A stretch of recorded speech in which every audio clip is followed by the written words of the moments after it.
ইরাকে এক নাস্তিকের জন্ম হয়েছিল। সে বলে বেড়াচ্ছিল আমি স্রষ্টায় বিশ্বাস করি না, কারণ স্রষ্টা দেখা যায় না। ইরাকের লোকেরা বলল আমাদের একজন ইমাম আছে, নাম নুমান ইবনে সাবিত। সবাই বলল তুমি যে স্রষ্টারে খুঁজে পাও না, আমাদের ইমাম তোমারে স্রষ্টা দেখায় দিবে। সে বলল ঠিক আছে, তাহলে তোমাদের ইমামরা আসতে বলো। কবে? সামনের জুমাবারে ঠিক ভর দুপুরে, দুপুর 2টার দিকে জুমার নামাজের পরে আমিও আসবো, তোমার ইমামও আসবে, ডিবেট হবে। দেখি আমি স্রষ্টার বিপক্ষে আর তোমাদের ইমাম স্রষ্টার পক্ষে, দেখি কে জিতে যায়। এই ডিবেট দেখার জন্য হাজার হাজার মানুষ এসেছে ইরাকের কুফা নগরীতে। ওই নাস্তিকও এসেছে যে আল্লাহকে বিশ্বাস করে না, সবাই এসেছে।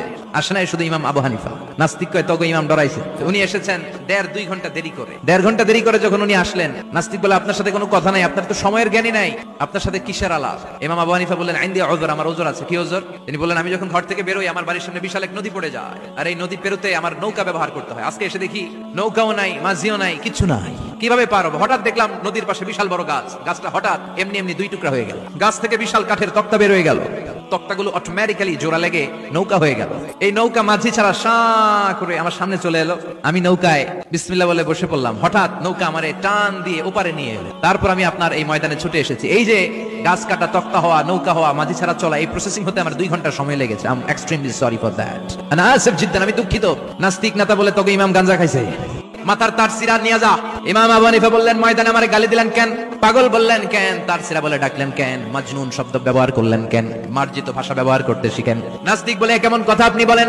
শিক্ষিত মানুষ, দার্শনিক মানুষ, জ্ঞানী মানুষ, ইমাম মানুষ, কোন মানুষ ছাড়া, করাত ছাড়া বিশাল বড় বড় গাছ কাটা যায় নাকি? মিস্ত্রি ছাড়া তক্তা বানানো যায় নাকি? মিস্ত্রি ছাড়া তক্তা জোড়া লাগে এমনি এমনি নৌকা হয় নাকি? মাঝি ছাড়া পানিতে নৌকা চলে নাকি? ইমাম আবু হানিফা বললেন now you on the right track. এই তো লাইনে আসছে না, এই লাইনে আনার জন্য তো এত গল্প। আপনার কথা থেকেই যদি ধরি, করাত ছাড়া গাছ কাটা যায় না, এমনি এমনি তক্তা হয় না, এমনি এমনি নৌকা হয় না, মাঝি ছাড়া নৌকা এমনি এমনি চলে না, তাহলে আকাশ কেমন করে এমনি এমনি হলো? জমিন কেমন করে এমনি এমনি হলো? দ্বীপ প্রহরের জলজলে সূর্যটা কেমন করে কিরণ দিল এমনি এমনি? আল্লাহু আকবার। কেমন করে নবমণ্ডল ভূমণ্ডল সৃষ্টি হলো? কেমন করে দিন শেষে রাত্রি আসে, রাত্রি শেষে দিন আসে?